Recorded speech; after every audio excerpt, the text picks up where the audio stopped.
एक मेरे बड़े प्यारे ही भाई, बड़े सीनियर हैं, वो गायनोकोमेस्टिया का ट्रीटमेंट गाइड कर रहे थे कि जो ये चेस्ट की एक्सरसाइज है, बटरफ्लाई, इस तरीके से आप जो है स्लो स्लो ऐसे परफॉर्म करें, बड़े आराम से वापस लेके जाएं, बड़े आराम से वापस लेके आएँ। तो इससे क्या होगा कि आपका गायनोकोमेस्टिया जो है वो चला जाएगा। तो देखें, ऐसी कोई बात नहीं है, उनको अपनी करेक्शन कर लेनी चाहिए। गायनोकोमेस्टिया जो है बेसिकली पहले आपको पता होना चाहिए कि वो it's different than fat cell, मतलब कि वो फैट से डिफरेंट होता है। वो फैट नहीं होता, वो एक किस्म का ग्लैंडुलर टिश्यू, ब्रेस्ट टिश्यू जो है वो डेवलप हो जाता है एस्ट्रोजन या हार्मोनल प्रॉब्लम की वजह से, एस्ट्रोजन बढ़ जाने की वजह से। तो एस्ट्रोजन जो कि फीमेल बॉडी में एक डोमिनेंट हार्मोन होता है, तो अगर मेल बॉडी में ये बढ़ जाए अपनी लिमिट से, इसकी मेल बॉडी में भी काफ़ी फंक्शंस होते हैं, अगर ये मेल बॉडी में अपनी लिमिट से बढ़ जाए, इसके लेवल्स रेज हो जाएं, एस्ट्रोजन टू एंड्रोजन, क्या हुआ?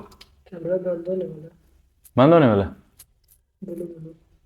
तो अगर एस्ट्रोजन टू एंड्रोजन या एस्ट्रोजन टू टेस्टोस्टेरोन रेशियो जो है वो डिस्टर्ब हो जाए, तो जो ब्रेस्ट टिश्यूज़ हैं वो मेल्स में भी डेवलप होना शुरू हो जाते हैं नीचे, उसको गायनोकोमेस्टिया कहते हैं।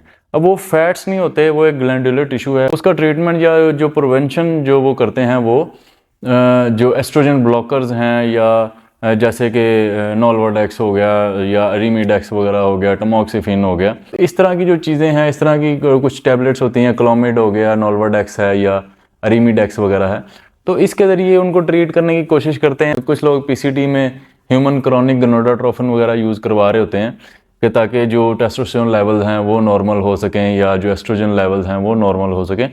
तो अगर तो ये आपको डेवलप हो गया है और बड़ा ही स्ट्रॉन्ग किस्म का डेवलप हो गया, तो इसका वैसे आ जाके जो ट्रीटमेंट है वो सर्जरी ही होती है। कुछ अगर बहुत कम है या नेचुरली किसी को ये प्रॉब्लम है थोड़ी बहुत, तो उसका ट्रीटमेंट किसी हद तक मेडिकेशन से, इन मेडिकेशन से हो सकता है। लेकिन अगर तो वो बहुत ज़्यादा डेवलपर, अगर आप बार बार स्टीरॉयड साइकिलिंग कर रहे हैं, आपको ये सेंसिटिविटी है, आपको जल्दी गायनोकोमेस्टिया डेवलप हो जाता है, तो और फिर आप बार बार स्टीरॉयड साइकिल चला रहे हैं, कभी ऑफ साइकिल जा रहे हैं, कभी ऑन साइकिल जा रहे हैं, साथ आप जो मर्जी मेडिकेशन कर रहे हैं, अगर तो आप इस चीज़ को बिल्कुल कट ऑफ कर देते हैं, तो फिर चांसेस हैं मेडिकेशन से थोड़ा ट्रीट इसको किया जा सकता है। लेकिन अगर आप बार बार फिर उन्हीं ड्रग्स पे आएंगे, आप उनको नहीं छोड़ रहे, फिर उसका हल जो है वो आ जाके सर्जरी होता है। और जितने भी बड़े बॉडी बिल्डर्स हैं उन सब ने ये करवाई हुई है। किसी का लोगों को पता है, कोई बता देते हैं, कोई नहीं बताते, लेकिन तकरीबन उन सब ने करवाई होती है। यहाँ पे हमारे पाकिस्तान में भी हर 4 में से 2 में से एक बंदे को जो है वो गायनोकोमेस्टिया हो रहा है, बहुत ज़्यादा स्टेरॉयड या केमिकल लेने की वजह से।